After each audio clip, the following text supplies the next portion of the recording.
What's going on, y'all? Welcome back to the Couch Steelers. We appreciate y'all. You already know it's the one and only Mikey J. And it's your boy AU. Yo, appreciate y'all listening to us wherever you get your podcasts. Make sure to like, subscribe, follow us on all our platforms at Couch Steelers, and make sure you subscribe to that Couch Steeler YouTube, like I was mentioning before, so you do not miss this drop and many others. AU, we are back. We got spring season, not even season one, spring, season spring. I don't think it's numbered. Bro, listen, I'm beat. I'm gonna let y'all know right now. I'm beat. I've had a long ass weekend, so I'm tired. But we still here rocking with y'all. But it was a fun weekend. It was a fun weekend as far as anime is concerned. We got a lot of great stuff. I caught everything, even Vigilantes. How much what did you catch? Let me start with that. To be fair, I binged Devil May Cry, and I think that took up a lot of my time. Facts for catching things. Mm-hmm. So I caught Devil May Cry, caught One Piece, obviously. I caught Lazarus, and I caught something else. Fire Force. Fire Force. Gotcha. Fire Force. I mean, we had a good weekend. It was a good anime weekend. It was a little slower than I thought. Really? You thought it was slower? I thought we were gonna come back with a huge bang in terms of like. I think I anticipated too much for the first episodes of some stuff, as well as like the return of Fire Force, as well as One Piece. I don't know, where do we start? Let's start One Piece. Let's start One Piece. We can start One Piece. Since it's been the longest. Yeah, we've been waiting for that to come back.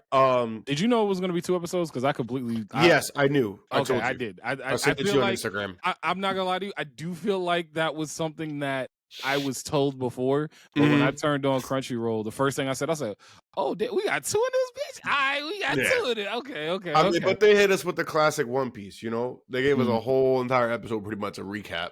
Which I'm fine with, though. Which I'm fine with. Yes, it's been some time, so it does make sense. But I feel like they could have came back a little harder than that if they're going to give us 2 episodes. But that's my own personal opinion. However, I will say,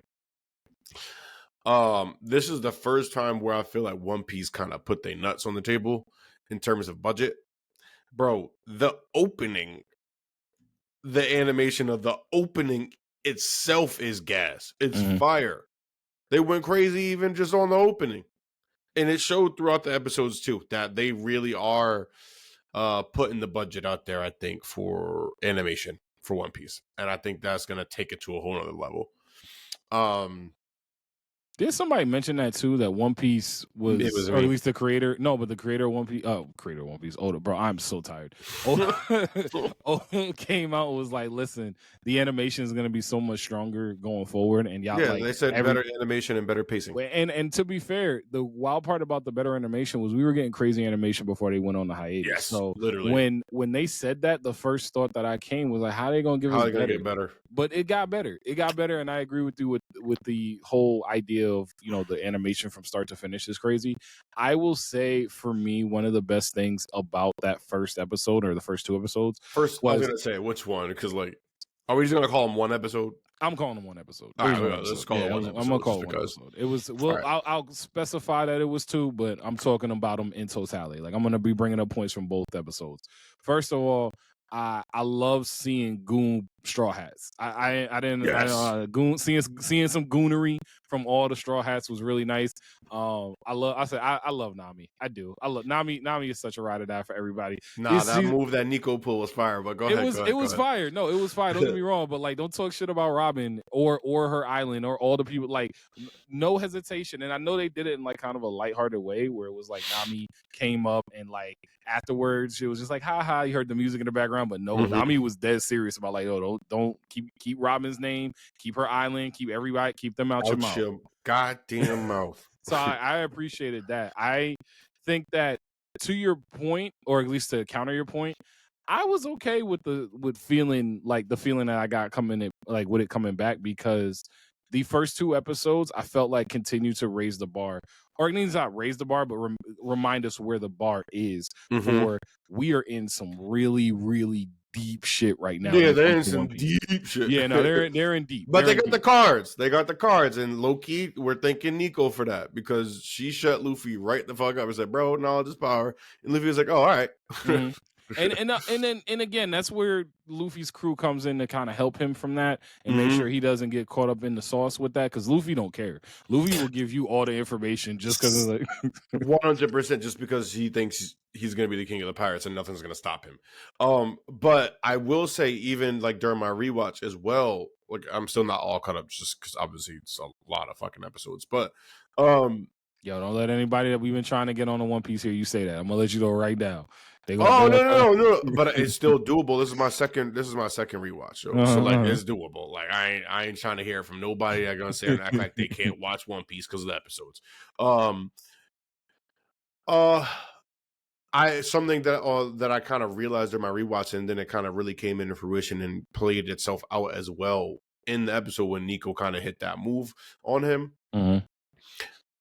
Throughout the whole entire show, Nico, I think, is like the only one Luffy listens to without any fucking complaints. If Robin says something, he's just like, oh, okay. Anybody else, he's complaining or he's like giving you a hard time about it, whatever it is. Whenever Robin says something, he listens immediately. Like there's no fight, no pushback at all. Robin is somebody that's been around the block a time or two. And not only that, I think she has positioned herself within the Straw Hat crew as somebody that if I got something to say, it's important. Because Robin's not just spewing off at the mouth, saying anything crazy or laughing or jumping around. Like she giggles when Chopper does something cute. We all giggle when Chopper does something cute. But like it comes down to when it has to get to the, something serious, something that's important, and Robin has to be the one to say it, everyone needs to shut up and listen. And in that point, her grabbing Luffy, because Luffy was gonna Luffy was about to blurt it all. It was like, who's alive? That nigga over there, they all alive. Yeah, what's up? like yo, all leverage lost. Exactly. So it was a perfect example of Luffy not only being a captain and listening to his crew, but Robin being in her role as somebody that I need to make sure that we keeping Luffy on the path to be the king of the pirates and everything that means, including making sure that if he going, be doing his goonery thing, I got to make sure he don't give too much away. 100%. That's important. That was incredibly important to make sure that they didn't do that. Now, Kizaru coming to the island. I really like seeing Kizaru, by the way. It is. I felt like it's not even that we didn't see him in a while. I felt as though out of the admirals, he was like the third weakest. And I really think that with the animation and how it's increased throughout the years, seeing Kizaru again, like I feel like they gave him a bit of a bump in terms of how powerful he looks. Just because he's the third, and I agree with you, he's number 3 as far as power is concerned from the admirals from the Marine. When we saw 100%. He's the third, but I mean, but it feels like the gap got closer now that we can kind of see him in a better way. I feel like they did bump him up in terms of how powerful he looks. I mean, is he as powerful? I don't. Yes, obviously he's an admiral, and that's my point. So, but I just mean he just didn't look as powerful as the other two, and I think if we got to see Kizaru in this light, it would have looked a little bit different.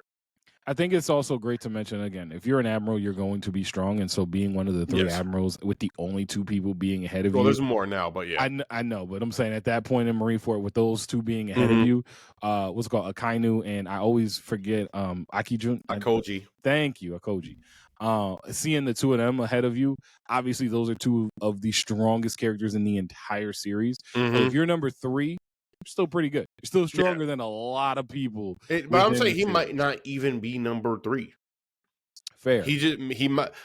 From what it seems like, he doesn't want anything more than what he has. He's perfectly fine with where he is. There was a line that he had in the series when he was talking to one of the big baddies. I call them the big baddies because it's just one of the council members, but I call the council members big baddies. The 5 elders, but yeah. When he came up to him and he was like, "Listen, just let me keep my principles." That was such a fire line because it's like, look, I will be a soldier. I will be the perfectly good soldier you need me to be. But like, come on, don't ask me to compromise me. Like, come on, like I'm compromising already so much. At least let me still be me about it. So I thought that was a really interesting line and a really like well placed. He's always been an interesting character. But we haven't, to your point, haven't gotten a lot of that in depth with him. So I think this is going to be our opportunity to do that, and I'm looking forward to it. 100%, definitely looking forward to it. And I feel like sending him in by himself though is kind of crazy. Like he's an admiral for sure, but like it's just you in there versus the whole entirety of the Straw Hats. That don't matter to Luffy though. Luffy knew immediately as soon as dude showed up. Oh no, for Luffy sure. Was like, yo, somebody strong is here. Somebody strong here. But the thing was like, I still think sending one admiral in alone to stop the Straw Hats is nuts.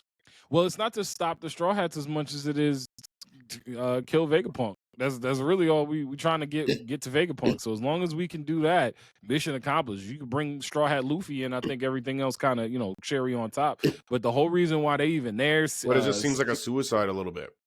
I mean, it was a suicide for CP0 and Rob Lucci and them. They didn't know the Straw Hats were going to beat her. That was a mistake. Like agreed. That was like literally you drew the shit into this stick. But once they found out the Straw Hats were there, I think Lucci wanted his fair one with Luffy. And granted, as much as we love seeing that, I won't say a compromise the mission, but he definitely went away from mission protocol for a quick second because he said, I got to get my rematch. And two, it was perfectly great for us to see that Lucci is squarely put in the position that he is now as far as power levels are concerned. He will never, I feel very confident in saying Rob Lucci will never even get close to beating Luffy in a fight ever again. Like I think that ship has sailed. I feel like that is not even, I don't even know why we talking about that. That's what I'm saying. That ship has sailed. You are absolutely correct. Because it was nice getting the rematch. It was great. Because it also showed that it showed exactly how long it's been and like what those power levels look like. And it was really cool to see. Like we got to see Rob Lucci, who's clearly been training because he's strong. He is very fucking strong. And it still wasn't enough, like at all. Not even a little bit. We gotta give him some credit. He was pretty strong. I'm not saying that he wasn't strong because I agree he is very strong and being. I don't think Luffy had to even. I don't think he had to go. He didn't have to do that. Gear 5. I don't think he could have personally. Luffy was proving. I think he could have beat him in Snake Man. Luffy was proving a point with going to Gear 5. One thing I do want to ask you though, because I have some thoughts and I will try to keep my thoughts succinct, but also I will try and I'll try and let him cook for a little bit. I'll try and let him cook for a little bit. What'd you think of Frankie's new voice actor? Dude, I was gonna say, I was waiting. I was like, let's talk about the elephant in the room. Yeah, I'm not happy. I'm not happy. I understand that there's nothing we can do about it. But I'm not happy. Like it doesn't even feel like Frankie anymore. That's my problem. It don't feel like Frankie. It don't feel like Frankie anymore. And it's not even just because of the voice. I feel like even the writing behind Frankie feels a little different. And maybe I'm overthinking this, but I feel like they changed the writing a little bit for the new voice actor so that Frankie could be something different. Because we're obviously never going to get back Frankie the Frankie we lost, the one we loved. So I think even they changed the writing a bit. I'll have a better sense after I watch a few more episodes or something like that, but I'm not necessarily happy with it. But I know there's nothing we can do. And that's why I want to let him cook for a little bit. I want to let him cook because it's only been 2 episodes. Really, I got to hear the first super. If the super don't hit, it's a wrap. So my fear is that there is going to be no. That's what I was thinking too. I didn't want to say it. My fear is that we heard our last super. I think we heard our last super. I think they changed. That's what I said. Even in the writing, I feel like it's a little different. So I'm hoping that like some things stay the same. Like I don't know. He could do his best voice impression for Super. He could do his best. So I don't know. Super. I don't know if it's as much, and that's the point. Like usually we see characters that someone either retires or passes away. The one that comes to mind is Uncle Iroh, General Iroh from Avatar: The Last Airbender. When Mako passed, a little different, just because we really had no choice. But my point being is that the voice actor that came in after Mako passed was someone who didn't try and change Iroh's voice completely. He almost Mm-hmm. tried to replicate what Mako had already been doing. So I Mm-hmm. was curious to see if, to your point, because it feels like the writing is done in a way that it's not a replication of what we've seen from Frankie before, from the voice actor from Frankie before. It seems like they're making Frankie an entirely different character because of the way the voice acting is going to go. Mm-hmm. And I'm not really comfortable with where that's going to hit. Again, it's only been 2 episodes technically, and I'm going to let them cook because it's One Piece and I ain't never going to doubt y'all. But the reality is, it is glaring. It was glaring. Yes. Every interaction that anyone had with Frankie, it was so glaring. But I will say, like, he is a little, like, cooler? Not necessarily, like, cooler, like, he's a really cool, like, he seemed, like, more... Smooth? Yeah, a little smoother, like, in that sense. He seems a little bit more, I got that sense, though. a little more, like, new age. Does that make sense? Well, I mean, the voice He's actor like a is new younger, age. so... Yeah, I know, but I'm just saying, even the writing had to change a little bit, clearly, because it doesn't feel like Frankie, not just from voice, but even from writing. So I feel like he is geared towards a little bit more of, like, our newer, like the younger audience, rather. Mm-hmm, mm-hmm. As opposed to him being like because I always got the sense of Frankie as one of the Big Brother members of the crew. Absolutely. If not the Big Brother member of the crew. Him and Nico were, like, you know... Exactly. Him and Nico Robin were... Jinbei's kind of sliding into that spot as well, too. But, like, he the more like ones... Jinbei, like, Jinbei absolutely is Unk. I mean, Jinbei I think is Frankie Unk like status, Unk. I feel like Big Brother Unk. So he felt Yeah. like Unk brother, where Jinbei feels more like Unk. Got you. Okay. Jinbei does feel like directly Unk, where Frankie felt like the cool brother. Frankie felt like the cool older brother that could also be a Unk. Got you. I'm interested to see where they're gonna go. Like I said, I'm gonna let them cook when it comes to Frankie. I'm gonna let them cook when it comes to the character. I am interested to see what direction they go, though, because I don't want to see one of my favorite characters from One Piece end up getting like an axe cut through his character to this point. 100%. I mean, like Frankie has always been Frankie. One of my favorite characters. Yeah, exactly. So we're gonna see. I'm very hopeful for it, but obviously it's back. It's back. So we back. We back. Yo, one thing that came this week, and I was not expecting it. You were not expecting it, and that was really fire across the board, was Devil May Cry. Now, I want to talk about Devil May Cry because I felt like that was the perfect introduction to the spring season. We got all 8 episodes, so we got the chance. You wanted to binge it, you want to take your time on it. That was perfectly fine. But then even on top of that, it's early. It's only been 1 week. I'm not going to get too ahead of my britches. But I will say, Devil May Cry is a sleeper pick for anime of the season. It's a sleeper pick for anime of the season. That was fire. I was going to say that. I was like, I think collectively across the board, most people were like, I'm gonna watch Devil May Cry. Mm-hmm. I wasn't expecting it to be fire.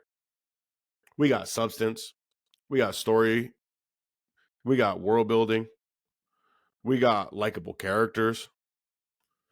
Like, music selection was elite. Personally, as someone from our generation, I feel like it was a perfect selection for us.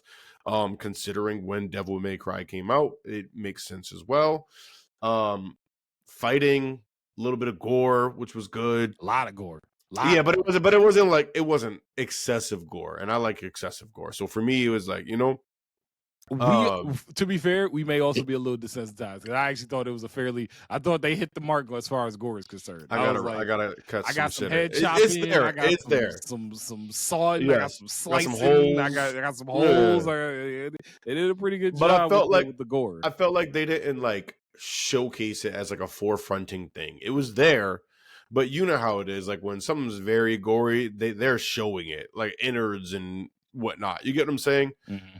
It was, so I feel like it wasn't that crazy. But Devil May Cry, sleeper pick, 1000%. We're on the same exact page. Completely and pleasantly surprised. And I have to also agree with you that it was really nice getting that first, because it like opened me up for the season and everything else to come. Mm-hmm. And yeah, it just made me excited about the season even more.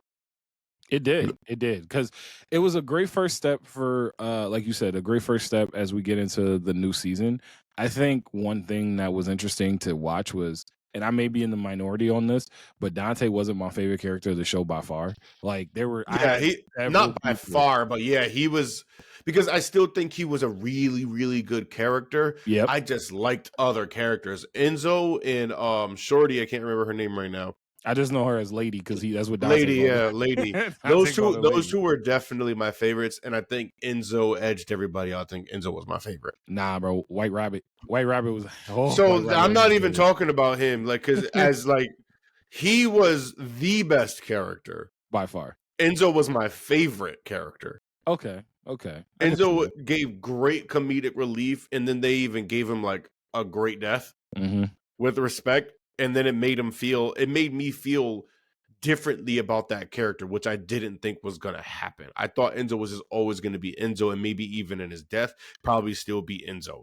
But for them to give us a better light of this character that we viewed as a scumbag and let him die like that, it was nice. It gave him, it was a really nice touch. So I liked that. I liked Enzo's story. So Enzo and Dante's relationship was probably something that I think stood out throughout the series or throughout the season, was seeing how Dante never really looked at Enzo and said, like, the most reliable thing about you is that, you're going to sell me off a personal gain at every chance you get. Like, that was something that was really great to see, because you got a sense of the dynamic that they've been all the way through. And y'all not slick. I did catch that Resident Evil reference that they threw in there. Y'all not slick. That was wild. He said, "Oh, that's it. That joint in Raccoon City." I was like, "That's the Resident Evil." So I love their dynamic too. And although Lady was someone who she pissed me off at times, but she's just her whole thing. She's growing. She's growing, but her whole thing is like, all right, I'm gonna kill demons no matter what. I don't care what it is, what they doing. If it's a demon, if it got a horn, I'm shooting it. So like, yeah, we got a lot of that. It came back to bite her ass. It did. But, great writing on that one. I think it was great bringing writing. that all together. To be fair, I think the series had great writing all the way around. It did 100%. Like, go ahead. Normally, like I feel like too, like the way they paced. Normally, I wouldn't even like that kind of pacing. It felt a little fast. I felt like in other instances or other shows, when the pacing feels that quick, I feel like things don't get fleshed out in the way that I want them to.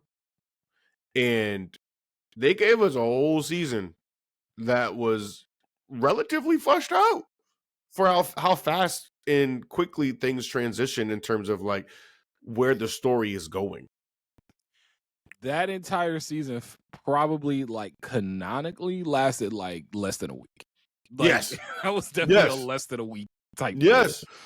So I think that's why it felt fast, because at times I did feel like the pacing felt like, man, I think the thing they did well was every time they, you felt like you were in a place that the pacing felt sped up. It was either because of, or it was either because they were giving you something, or they gave you something so significant that it felt like, oh, okay, so stakes have been raised. I understand. We got it here. Also, and this is for all of our League of Legends lovers out there, bro. Shout out to Aatrox. They had Aatrox walking around that bitch the whole season. Was definitely Aatrox the whole season. The whole time. Aatrox was walking around that bitch. So it was, shout out to everybody that rocks with League of Legends. But one character who I could never get around, and we definitely going back to the White Rabbit, but one character who I couldn't get behind the whole time was the one dude that survived the first encounter with the White Rabbit, that had the slashes on his face, that was doing it for like the one. The whole time I felt like that scene from Tropic Thunder. We was like, they had one good role in here for a black man, and they gave it to like that's the whole thing that was playing in my head, because like at what point I didn't understand the end game at all. I understand like he's monitoring your daughters, and maybe I don't know. I just at some point you got to know that you're not making it out of this, and not only are you not making it out of this, you have the opportunity to literally unleash hell. So therefore, your daughters wouldn't even make it out of it. So it was counterintuitive to the whole situation. I'm like, what are you doing? 100%. What are you doing? What was I just watching? Where I said the same thing I said the same exact thing about like, this doesn't even make sense. You don't make it out of this no matter what. So why not? What was it? I'm gonna pass on it, but hopefully I remember it. No, when you Yellow Jacket or something like that. No. I'm not really into this latest season of Yellow Jacket. They're not giving me enough at all. Which really sucks. It's like that's 2 seasons, dude. Like I like it. It's enjoyable, but like Yellow Jackets, they have you watched From? I've not watched From, and I actually do know what From. Yeah, that's the dude Dang. with the black dude from Yes, from The Wire. Matrix. Well, I know from the Matrix. No, Matrix. Not in the original one. We got to look at that. What? We got to look at that. If we talk about the same show From, I'm pretty sure that's the black dude from the Matrix. He just doesn't have his dreads. He was in Best Man. He the one that what's it called? Regina Hall was dancing on in Best Man. Oh, I do, because the first thing I thought of was Morpheus, and I'm like, bro, that ain't Lawrence Fishburne. I was like, oh my god. I was like, what are you talking about, dude? I was like, nah, what? bro. He drove the Nebuchadnezzar, I think. Yeah, Harold. Yeah, something. The last name started with a P. Peru, something. I don't know how to say it. Perry the Platypus. For real though, I wanna get back to Devil May Cry, and although like I said, I didn't like Dante's character. 2 things that stood out to me. One, the plight of the demons that were coming in. I thought that was a really well done, well fleshed out touch thing. It was a great touch, especially in the political climate we in now. It felt like a very well fleshed out thing to show, because I mean, yeah, they're refugees, bro. Like they just trying to. You can't even breathe over there. What else are they supposed to do? This is like some crazy stuff. They can't even breathe, bro. Great point. They can't breathe, bro. There's no chance of survival. Like it is impending doom over there unless you really level up on some, like, I don't know. You gotta like Gigavolve. Joe, for real. For real. That's the only way. And that's why the White Rabbit, to bring it back in full circle, the White Rabbit as a villain was an A+ tier villain. Yes. Like across the board, from the backstory, the fact that the reveal that he was even human. Because the whole time, the whole time, definitely thought he was a demon. I definitely thought he was a demon. And so to get the reveal that he was actually human, and it was something about the cadence in which the voice act. I watched it in English dub. The English dub was really good. And something about the cadence of the way the White Rabbit spoke throughout the entire season, just it felt like it made your skin crawl a little bit. But it was also like you couldn't look away, and you were like almost in a trance. Man, it was very villainesque, and he had like you said, he had a cadence to him. Like there was a flow for you to get involved with. Like, you know, it just kind of like you just bobbing your head, like when something good come on, you're like, oh, that you haven't heard before. You're like, yeah, It was like that, but it was villainous. So it's like I'm bobbing my head to some real nasty shit right now. Like, you know what I mean?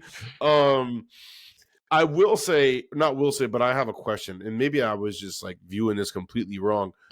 Was that his sister? Were they siblings, or it was just showing the parallels of their 2 lives and what it was showing the parallel of their 2 lives. My question is, I believe that those parallels were happening at the same time. So while that's the point that I was picking up, that was all happening at the same time in different locations. So they're around the same age, and so when we finally get to that full circle moment of them coming out, and that monster that came out the portal and lunched on people, I was like, that was insane. He just started grubbing. He's like, I'm letting y'all know right now, I'm leaving here with something. I'm leaving here with something. Get your hands off me. That whole episode, I think the flashback episode was the best episode of the season. I told you that was episode 6. Yeah, and that was the best episode of the season. Between the animation change, oof. The backstory. I mean, and I had so many moments watching that episode where it hit me how dire the situation was. Like when the little girl demon that was running around that ended up dying and getting sick and dying. They mentioned very, very early that most demon children do not survive. Mentioned that in like episode 2. And so when she started running up that hill and that first blood cough came out, I was like, oh, she ain't gonna make it. Yeah, it's all set. And so getting not only that, seeing it in person, seeing it in that moment of wow, this is really like the plight of the White Rabbit, of finally getting your found family, then your found family having nowhere else to go, your found sister dying, and now you getting the urge in you to be like, look, I can't let this continue to happen. Let me try and help out the ones that have taken me in. And then you get that help, you go to the next realm, and as soon as you walk through, you got doggone blickies pointed right at you. Like, I No would crash out. hesitation squeezing either. It was going to be a legendary crash out, regardless of where 100%. we were going. It was going to be a legendary crash out. The White Rabbit head and fur was just a nice little crazy touch. That was just the fact that he sewed it into his head was that just part was even wild. better. Like it was, oof, man. White Rabbit is a very memorable villain. I appreciated the twist there too, when after the accident, or if you want to call it an accident, after they blew up the doggone everything. No accident. It's a very intentional blowing up of the warehouse that they were trying to come into from the portal. His reaction to laugh.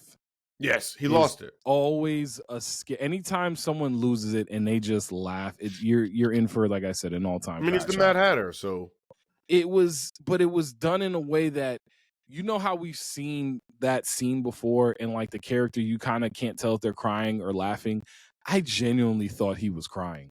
So when he started laughing, well, the thing is, I think he was crying, and the only thing he knew how to do at that point, other than cry, was to laugh. It's like one of those things. You get what I'm saying? It's like, what else am I gonna do? I could cry, but this is also just comical. Ain't no way, dog. Yeah. Ain't no way. Ain't no way. The way is right. Like, ain't no way. He did so much. My man, with all due respect, he was Harriet Tubman in it. You know what I mean? And it was like, he was working so hard, and just imagine the fruits of your labor go out like that. Yeah. And like, the laughter was the calling card for, okay, this dude is going out with such a... He literally was attempting to unleash hell on Earth just because. He's gonna reset the equilibrium. Yeah, no, he's gonna reset a lot of other things too. Speaking of resetting the equilibrium, just to break off of Devil May Cry. Oh, can I make one more point? Just one more point about Devil May Cry, because it is quick. Was that or was that not? Where the Decon crew? Also, shout out Kevin Conroy. Shout out Kevin Conroy, R.I.P. Was the vice president. That's his last. That was his last. That was his last performance. So definitely shout out. And he gave one hell of a performance as the vice president. But was the team, or was the team not in full on Overwatch gear? That was full on Overwatch gear, bro. They were definitely in Overwatch gear. I thought you were gonna ask like something else relating to like how badly undersuited they were when they thought they were so much better. No, I knew they was. I thought we had something like something more than that, dude. Like, nah. She had ninja swords. Like, I wish I got more. So I expected better. Like, you can't be rolling around here with ninja swords. You know what I mean? And you can't even do nothing. I wanted more of their backstory, because I wanted, like, you know how I am about like my romance. Like, I love the dynamic of like the wisecracking pew pew dude, and like with the muscle mommy. With the muscle mommy. She was, and I was like, she was definitely a muscle mommy. I was like, I like this. Give me more of this. And then when they all got like KO'd, I was like, oh, all right. So I see quick, fast, and a hurry. They got them up out of there. The worst one, honestly, I can't even. I don't even. I might have been my man that got his arm chopped off. That might have been the worst one, because like he got chopped off and he got thrown into something. Yeah, he got it bad for sure. Well, I don't know, but my he got it really bad. No, you're good. You're good. I was just gonna say, speaking of resetting the equilibrium, I want your thoughts on Lazarus. Okay, so first off, and I see why you said reset. So yeah, it's definitely not gonna be Ninja Kamui. I can say that made me feel good. I don't think it will be. I don't think it could be. After watching that first one, it did make me feel better that it's not gonna be Ninja Kamui. It is definitely got the it's got the bones of a Cowboy Bebop series, which I love. Yes, the jazz, throwing the jazz back into the anime when we got better animation now. Bro, I didn't even know I could feel that nostalgic. Like, and I'm a nostalgic person. I love growing up in the 90s. I didn't even know I could feel that nostalgic. Like, I didn't know I could feel that again. I didn't, like bro. that. I got teleported right back. I was waiting for Tom to come back with a doggone GameCube review. Facts. I was literally sitting here watching this, just cheesing, bro. I was like, no, we did not just get Cowboy Bebop in a different way. Mm-hmm. I was like, no, we did not just get this. We living good. This is why I was excited for it. Yeah. I was excited for this. I'm taken aback by Lazarus. I think all the excitement I had for it is going to live up to the hype that I had in my head. Obviously love like the animation, because you know what we're dealing with. Mm-hmm. You already listen, there's somebody in this room. And so animation was fire. One of these days we will tell the backstory of that. Yeah, I'm gonna have to tell the backstory. One of the days. It's a story from when we were in college, and it involves obviously the Kendrick Lamar song. But we absolutely are going to tell that backstory one day. I'm sorry. Go ahead. No, you're good. You're good. And so obviously animation was absolutely fire. Loved it. I loved the fighting as well. Really dope. The world, I feel like they're about to build this world up something fierce. I don't know about you, but I feel like that. I feel like we're going to get so much cool shit like in this world, and I think they're going to build it up really, really, really well. I look at it as a very good. I won't say great, a very good first. Getting episode. Like cyberpunk kind of like vibes. I'm getting really cyberpunky vibes. I love the tech already. I think that the characters look very much unique from like what they are going to bring to the table. Mm-hmm. Although I wish that the young blonde hair kind of fireball dude, I wish he wasn't the tech guy. Because I like when those dudes are like the crash out guys. Yeah, I kind of wanted it to be like Luck from Black Clover. Like Black I love it. Like, okay, cool. We about to get the wild one. But I look at the show and I look at Lazarus and I see something that has the potential with the foundation that it's already laid out to be something that we not even expecting. I am curious about the mystery because I've seen mysteries like this done before in different ways. Agreed. So I want to see how they're going to execute it, because this is a storyline that we have seen often where there's a magic drug, the drug goes wrong, everyone's going to die, it's going to be the end of the world. I mean, that's going all the way back to I Am Legend. So in before then. So the reality is I want to see how they're going to execute this, and are they going what's going to set it apart from the things that have already done this. Exactly. And how are you going to keep me engaged with something that I kind of have already seen done before?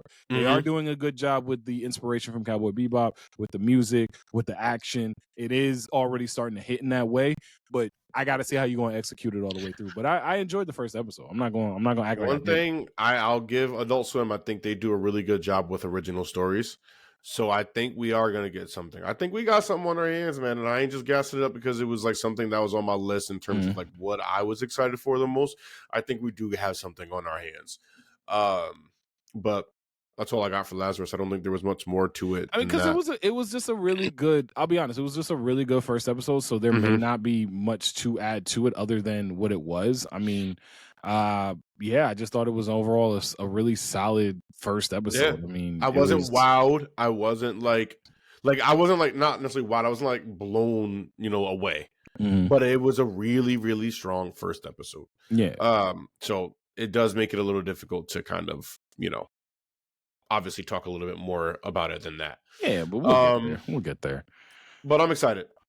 What else did we have on the docket? We had Windbreaker, which I'll just talk on briefly because I know you're still catching up. And I will be caught up by next week to talk about Windbreaker. I'll keep it short and sweet because that's what Windbreaker like to do. Season 2 started. We got more of the reasons why we love Windbreaker. Just hands. Literally, we got more hands and we got more inspirational shit. And that's all Windbreaker gonna give you. And I got Nico Robin on here, bro. Listen. I'm telling you, when I press play, and I called you when it happened. I didn't even. You did. I ain't gonna give AU no spoilers. I ain't gonna give him nothing. But I need you to know that I pressed play, and I had to go back and rewatch the whole first episode, the whole last episode from the last season, because I do not remember the fact that they was going somewhere to just bang out and like the episode started. There was no lead up to it. There was no, hey, where are we going? There was no, hey, we'll let you know when we're there. Somebody It was just they was just piece the fuck up. They was in there banging out, bro. And I was just like, this is exactly what I come to Windbreaker for. Nothing else but just hands. So I appreciate them for doing that. So, but yeah, AU, trust me, when you catch up, it's gonna be something that something special. It's gonna be something special. I'm waiting on it. I'm excited. Speaking of hands, just like quick little tidbit here. Solo Leveling sneaking into Crunchyroll Anime of the Year awards. Yeah, I want to talk about that actually. Bruh, I swear to fucking God. If Frieren does not win Anime of the Year, I swear to God, me and every Solo Leveling nigga could fucking fight. So it's gonna make me not even want to watch Solo Leveling if that shit beats out Frieren. So I did see a lot of back and forth about the series that are going to be in the Anime Awards. Do you have them like readily in front of you? Because I wanted to know what were the nominations for the best anime of the year, because the Anime Awards can be very controversial. It is. It could be 100%. It could be very controversial. Page. However, let me the only one on the right now. I saw the list. Way I'm about to let this shit. So happen. like I saw the list is fire. I got it. Okay, so we got Dan to Dan. Okay. Frieren, Kaiju number 8. Okay. It's a good ass list. Delicious in Dungeon. I gotta watch that. I hear good things. I've been saying that too. I hear a lot of really good things. I'm just a little over dungeon stuff right now, like because I wasn't really deep in the dungeon, like isekai world for a long time. See, I'm good. Coming out. I can actually dive into that because I haven't been. You absolutely were. You was watching random dungeons. You was watching. I was watching random things. I'm just enjoying it. Plumber down in the dungeons, bro. Yeah, like that. So yeah, okay. I was definitely out here. Aaron the plumber. Apothecary Diaries, which you know we've both heard really good things about, and then Solo Leveling. So I think that's oh my God, Solo Leveling better not win. I ain't gonna lie, bro. Solo Leveling wins. I'm gonna lose my fucking mind. Solo Leveling can't win there. Like, and I'm not saying that again. I'm not saying that because Solo Leveling it's the most popular anime right now. I think I'm pretty okay saying Solo Leveling is the most popular anime right now. I think that there's so much that Solo Leveling brings to the table that we sometimes forget that there is so little that they also bring to the table. Like they don't got a lot of side dishes. Like, you know what I mean? Like it's got a lot of they got a big ass turkey on the table, but where the mac and cheese at? Where the collard greens at? Like where the yams at? Like it's not. We don't have that. We don't have that. Like, but it's a bomb ass juicy ass turkey. Yes, exactly. It's like, and realistically speaking, nobody really eating turkey outside of Thanksgiving, so it's like it's really got to be turkey because like that's the only time you eat in this bitch. So great analogy, fire analogy. But if that shit wins, I'm gonna be sick. I swear to God. Over Frieren, over Kaiju number 8, over Dan Dan. That is a lot, just because I think I can even you can make the argument that Solo Leveling is better than Kaiju number 8. I could live with that. I don't think it's better than Kaiju number 8, but if you made the argument, I could live with that argument. I don't know if I could. I hear you. I'm a huge Kaiju number 8 fan, and I'm really on board. I think it's going to be a phenomenal anime. However, I'm just trying to be a little lenient. More times than not, I'm not that lenient about things. So, this is the one time you're gonna get that from me. But winning that shit over Dan to Dan or fucking Frieren would just be madness. That's wild. Absolute madness. Going down the ladder, and this is gonna make me, to be honest with you, I might, after we get done with this, I'm probably gonna either start Delicious in Dungeons or Apothecary Diaries, because outside of like what's out now, the only thing I'm really watching is Dragon Ball Daima, which again I am, and I know I'm barking up the tree that you ain't never gonna watch, but I'm gonna tell you right now, I am wildly enjoying it. I'm happy for you. Oh, it is. Dragon Ball Daima is very, very enjoyable. I'm not acting like it's anime of the year. I'm not getting hyped that it's not, or getting upset it's not an anime. It is just very, very enjoyable. But I think when you look at anime of the year awards, it's not better than Solo Leveling is not better than Frieren. That shouldn't even be in question. You want to make the argument is better? You can make the argument. You personally, AU can make the argument is better than Kaiju number 8. I can't. I didn't say that. So, I'm saying if someone was making an argument that it's better than Kaiju number 8, like I'd entertain it. I'd be like, all right, whatever. Okay. I would never say that. Dan. No. I don't think it was better than Dan. Just because the moments and the hypeness of the action that we got was better in Solo Leveling. I said Solo Leveling is such an action-packed anime. It really is. It has such great fight scenes and choreography. We not acting like it don't, but it does. It leaves so much. Very fun. It just leaves so much to like. It leaves so much on the table. It just does. When you look at some of these other series, and the other series are more complete pieces, where it's like I'm not only enjoying this more, I think it's actually a better project than what I'm getting over here because I'm getting a one note. I'm getting one note here. I'm getting something that is one note. Recognizing that it is that. Not saying it is and that's okay. Or anything. Just recognizing it as that. But it's not better than the other ones. Oh wait. Over Freerin? Freerin. To be fair, better win. Freerin should win. Freerin should win Anime of the Year. I do want to go back and watch the Apothecary Diaries, and I do want to see Delicious in Dungeon. I've seen some clips from Delicious in Dungeons, and that shit don't look like it's gonna just be all gumdrops, rainbows, and laughing. Like I'm gonna have to check it, which sucks because like the fact that it's voted for Anime of the Year, I'm like, all right, I gotta check it. I more times like I'm pretty sure I watch almost every anime that's nominated for like Anime of the Year award. Yeah, my brother-in-law does them all. My brother-in-law does the same thing with like the Oscar movies. Like every year, exactly. Watches, like, I do the same exact thing. Anything got nominated for Oscar, like I'm gonna watch that. Just because I'm here, we don't have to really talk about it that much. Because I'm going down the vote progress. Best continuing series. We got Bleach, Demon Slayer, My Hero Academia, One Piece, Spy Family, and Oshinoko. Oh, Oshinokoi. Yeah. Oh, this is okay. All right, now this one I could get a little bit into. This one's kind of give me that list. Kind of gas. It's a kind of a gas list. I ain't gonna hold you. Give me. So this is for best continuing anime. Yes. Also, shout out to fucking Bleach, my nigga. After being away for so long, and we really back in this bitch. Sorry. Remind me. I got to tell you a funny Bleach video I saw. I'm gonna say it on. I want to say it on the pod, but remind me. But go ahead. You said is the thing you sent me on Instagram? No, was it about like Bleach fandom? Yes. Okay, yes. I tell you that. Okay. Yes. The Bleach fandom is like the nicest fandom where it's like, yo, you watch Bleach? Come on, dude, it's kind of cool. All right, well, if you decide to watch it, hope you enjoy it. Yeah, that's it. I ain't got nothing else to say. Bleach is the one thing you never hear about me. I don't even defend Bleach. I don't got nothing to defend. Like, yo, that's your opinion. You good. Because the niggas that get it, they get it.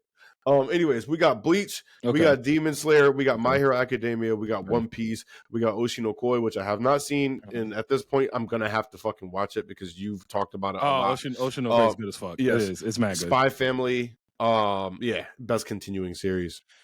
So if I'm looking at those, I'm not saying One Piece, but see, okay, the Spy Family movie was really good, so I don't know if that like kind of plays a role into this because it is continuing. The movie was really good, even though the movie's not canon. So I'm gonna say because it's not canon, I'm gonna take it out for now.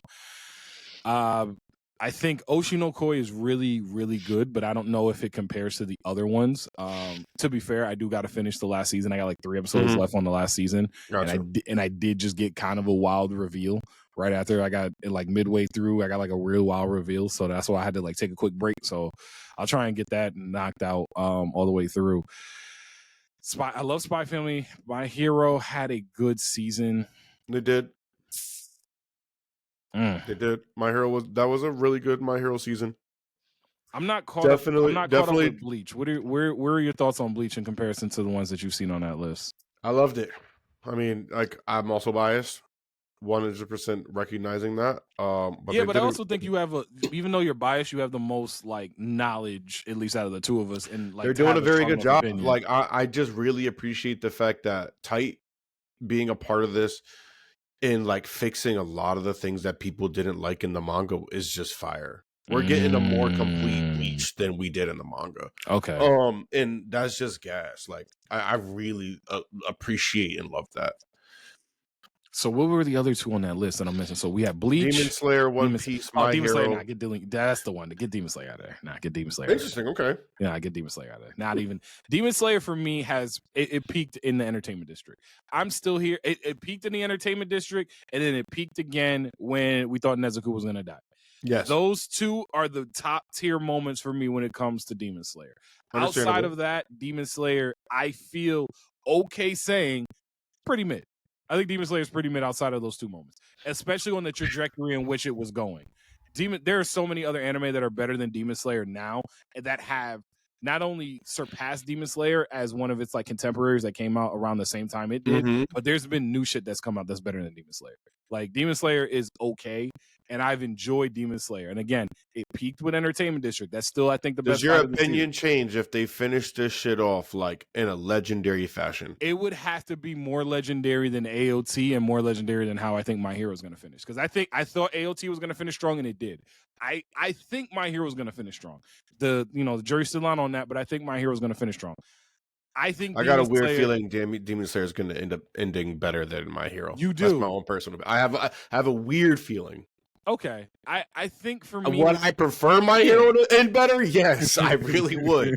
However, I have a weird feeling Demon Slayer is going to end and just blow our fucking tops off, and like My Hero is going to give me something good, not great. I mean, first of all, you already know Demon Slayer going to probably end with a big ass movie, so that's first and foremost. So my thing with Demon Slayer truly is that I feel like it got, and this is what I hope doesn't happen with Solo Leveling, but I think Solo Leveling is in a very similar trajectory point where it got so big and so mainstream so fast that they started catering, I think, to a couple of things specifically to help with the mainstream of both the series and anime as a whole. And I do bring up the movies because I think some of the movies, Mugen Train was good, and they had another movie that they went out, but it was basically just an episode. Like I watched it in theaters. I was so mad. That's what I'm saying. Like they do shit like that. It was literally so... the end of the fucking season where Nezuko almost died. It was just a recap of the fucking end, and then like you get a little bit more. So I was so pissed. But so anyways, you're doing that. You're already grabbing like money from everywhere because you're one of the biggest anime out. You're one of the biggest mangas out, and so you're at the point now where I think that they have become such a mainstream anime. Like when you talk to people that don't really watch anime, they have either seen, heard, or at least in some way, shape, or form, maybe even watched an episode of Demon Slayer. Because they've been in Times Square. I don't know if they had like a float in the Macy's Thanksgiving Day Parade, but like they was on this Times Square shit. There's like people that wear memorabilia from Demon Slayer. So yeah. I think that Demon Slayer had really great potential, but I think it has gotten surpassed by other anime series that have come out either around the time or after. I can't even I can't fault you for the way you feel about it. I agree. Like I can't fault you. They definitely hit me with a lull for Demon Slayer. Like I don't know. It just felt like I was getting the same thing I was getting. Nothing switched up. Like I don't know. It's just the mystery's not even like engaging anymore. Like I know where Kuzan, not Kuzan, Muzan, thank you. I know where Muzan's at. Watching Avatar. I know where Muzan's at, bro. Like we know what's going on. We know he can be Lil Boy or Michael Jackson. Like it is what it is. The reality is that like for that series, there's so much that they could have done, and I keep going back to the entertainment district because I truly think that I'm not gonna lie to you. I think if they just shortened it a bit, it would have been better. I think even if they flipped these last two sagas, or not sagas, the last two arcs, not the one where they were training, but when Nezuko was able to see the sun, when it went to the Swordsmith village. If that arc came before, and I know it would have had to change up some of the ways that they wrote the story, but if that arc came before Entertainment District, or if they gave the Entertainment District budget and animation to the Swordsmith arc, it would have hit a little bit different. That Entertainment District fight is one of the best fights I've seen in a very long time. It's one of my favorite anime fights. Just in general, Just like in general. anime, it was an amazing So fight. that Like pushed for me Demon Slayer to an upper echelon of like, okay, you're giving us you gotta live story. up to that now. You got to live up to that now, and they have The it. backstory was good. The And they have idea it. They behind have the it. fight was good. Likable characters. Even the demons. You liked the demons to some degree. Yeah. You know, not maybe not necessarily in a good way, but you enjoyed them as villains. Yeah, I agree. And it was just a little formulaic, bro. I think it's got. You said that too. It's gotten formulaic to a point where, not that I know what's gonna happen, but I kind of get a sense of where we're going. And My Hero ran into that a few times where it kind of dabbled with that, like, hey, we had a great season, and now we're gonna take a little bit of a lull, and this is not gonna be great. And then they came back with like back to back fire. Like straight fire seasons that had propelled My Hero back to that place where we're talking about My Hero in the all-time great status. I don't think My Hero, again, they got to stick the landing. I don't think My Hero is going to be surpassed by Demon Slayer. I may be wrong by that, and if I'm wrong, hey, egg on my face. But I don't think they're going to get I don't think so. I don't think it's at that point because My Hero's going to, if they stick this landing with everything that they've got coming out, it's going to do the job that it was meant to do, and it's going to put My Hero in an upper echelon of anime that Demon Slayer just will not be able to get to. We're going to see. I can't wait to see how this one's going to go. I ain't gonna lie to you. Because that's a bold statement. But we're going to see. Hey, I'm here for it. But I don't have anything else. I think that was it for what I caught for the spring season. Don't be disrespectful. Don't be disrespectful. I'm gonna say one that it wasn't a strong episode, dude, and I'm so disappointed. I'm disappointed. Listen. Don't be disrespectful. You talked about. I'm disappointed. We talked about the what you was excited for. We gonna talk about the what I was excited for. So yeah, but like I was also equally as excited. I love Fire Force. I'm the one who literally been hyping that shit up for mad long. So what did you not like about the first Fire Force episode? I felt like we got a little like it was a little all over the place for me. Okay. One, like I felt like what the fuck happened in between X amount of time from when it ended to now, and like there's so much shit that happened in that one episode, and it felt I felt a little scattered. Okay. Cap is in fucking prison. Yes, they might turn this nigga into a fucking demon. Yes, fire demon. They might. I think they will. Burns switching sides didn't make any fucking sense to me. Like it makes some sense kind of because I guess he's a devout like soul person and he saw old girl, but guess what? Somebody else saw old girl too, and they want to know the truth, not just let me blindly follow some shit. Like Burns seemed like the type of person who had some grit and some steel to him to be like, all right, this is right, this is wrong. Them niggas been operating way too wrong for you to just be like, all right, let me flip sides because, you talking real nice to me right now. That didn't make any sense to me. So there's a couple of things that I think also play a role into this. And I went back and watched the episode again. I watched that scene again. And I honestly think I'm going to do it another time because I want to pick up on more things. I think that scene, because that is for me the big calling point of that entire first episode was Burns' 100%. Burns' decision, captain of the Fire Force Squad 1, to be like, all right, cool, we're gonna follow the white clad. Thank you for coming into our church, Latom. So like, that literally was what happened. He was like, oh, we fighting? We not fighting? Talk no jutsu? Latom. Like nigga folded, bro. Crazy. But I think old girl has something to do with it because she did say, hey, look, let me talk to him sensibly and let me also try and read his mind. I think her power, they need to explain her shit better because her electromagnetic... Bro, I thought her shit was not that, nigga. Now all of a sudden she's a mind reader and manipulating niggas. That was crazy because I think that's part of the reason why Burns folded the way he did. She manipulated him in a way that I'll tell you, it would have made Naruto proud. It really would have. It really truly would have. It was something that she was able to know based on. It was like she was picking up feeling and reading his mind and intention and then just use that to just come together and like literally put this dude together like Play-Doh. And so I get it. Like I understand the thought process behind how she was able to flip him. I just feel like it being him and who he has been in the past of this show, it doesn't fit. It was too easy. I thought it was too easy. I would have liked to see him struggle with that decision a little bit. You know what I mean? Yes, it was too easy. It was too easy for me. That is a good point, because if he struggles with it, even if it's like another episode of him, like she's in his head and he's thinking about, he's struggling, and then he goes over, it's like, all right, at least we saw him like have to have that, that tug of war with himself to get to that next point. But the fact she says some words and he kowtowed immediately, that's something that you just, from a character like Burns, who's been this pillar of strength throughout the entire series. Yes. On top of the fact that, and I made this point to you when we was talking about this, earlier after the episode, we was texting, and like the point to me was the fact that Burns hasn't been the most devout person in that entire series. We've seen obviously Iris and some of the other members, but even from Squad 1, everyone else is in the priestly garb except for him. He's the only one still rocking the Fire Force thing. So if you so devout, get in your priest garbs, bro. Like, what are we talking about? Some here? things definitely didn't add up there, man, and that really sucks, because I'm not saying I'm not going to continue watching Fire Force, because I love Fire Force. Yeah, no, we here. However, I was disappointed in that first episode. Disappointed is tough, because I think it was a good. We had to come back. It wasn't bad. Maybe I got to rewatch it and change my perspective a little bit. One thing I think you should also just kind of keep in mind: we didn't know if we was gonna get this, so they had to like reset everything in the first half of the episode, because everything got reset in the first half. They were showing us like they was giving us intros again. We was getting fight scenes and all that. Like, and so we see what everybody can kind of do. And so because of that, I thought that they were just kind of giving us a reintroduction to everyone.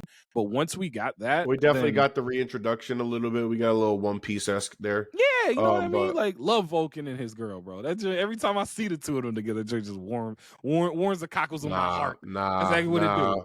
My girl. Oh, muscle Iris? mommy. Oh no, Maki. Yo, they did her so dirty when she grabbed the joint and they made her face turn into like a gorilla. Like, they did her so dirty with that. That was filthy. I ain't gonna lie to you, but like, she a muscle mommy. Let her be. I will say she is a gorilla. It was a really strong, I won't say strong episode. I think it was an okay first episode. So I disagree that it was a bad one. I think it was an okay first episode to set the table for where we're at. We are in the place where the big reveal with Burns and the White Clad coming over and him basically converting. I do want to know what Joker is gonna say about this, because Joker's gonna be like, "Yo, we saw the same chick. What you mean, bro? I saw the same thing. I saw the same thing you saw. Why you said it before? I'm trying to get to the truth. Why you over here? Why you on your knees, bro? Get off your knees, bro. You acting kind of unfamiliar right now. No, 100%. Like, I was disappointed. Just like I really think it was the Burns thing, man. Maybe if I can get past that, like, I can view the episode in a different light. So I think I may have to go back and rewatch it just to see what's up. Yeah. And see if my feelings about it are the same. Because to be fair too, I was also watching everything back to back. Yeah. I let everything come out, and then I watched it all back to back. I mean, I was like, I had a crazy ass weekend, so like I'm beat, so like I was able to kind of catch stuff here and there. I had to watch One Piece. I was falling asleep on One Piece at one point because I was so damn tired. So I had to like, I fell asleep on One Piece too. I had to come back to it. One thing I'll say about Fire Force, we talked about Obi being captured, him being in jail. I do want to see the repercussions of them going after and making enemies of other squads, but we've seen this before. This is kind of like the calling card that they've had to this point. I think the thing for me is I'm interested in the mystery at this point. I'm interested to see what happens now. What's gonna happen? Obviously, something's gonna happen with Obi. I do think Obi's gonna die. And as much as that's going to hurt, I do think he's going to die. And I'm trying to prepare myself for that, because how else there's no way he gets out of it. And the stakes have to be risen at some point. Somebody else has to die. They have to put a battery in Shinra's back in a different kind of way.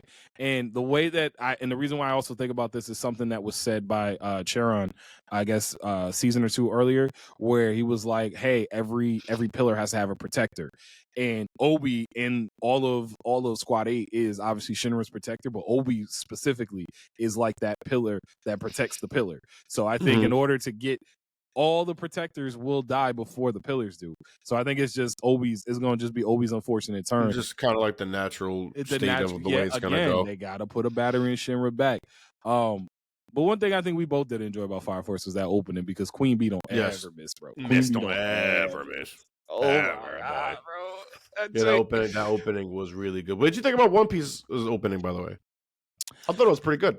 I thought it was. We had a couple good openings this past. Yeah, there were a couple good ones. I ain't counting Limp Bizkit as much as it was fire and it was heat, but like I ain't counting Limp Bizkit. Yo, it fit every time. Every time I got hyped. Every time. And that was one thing I will say about music with Devil May Cry. Just to go back to that for a second, was that, and like you mentioned before, the soundtrack was perfect all the way through.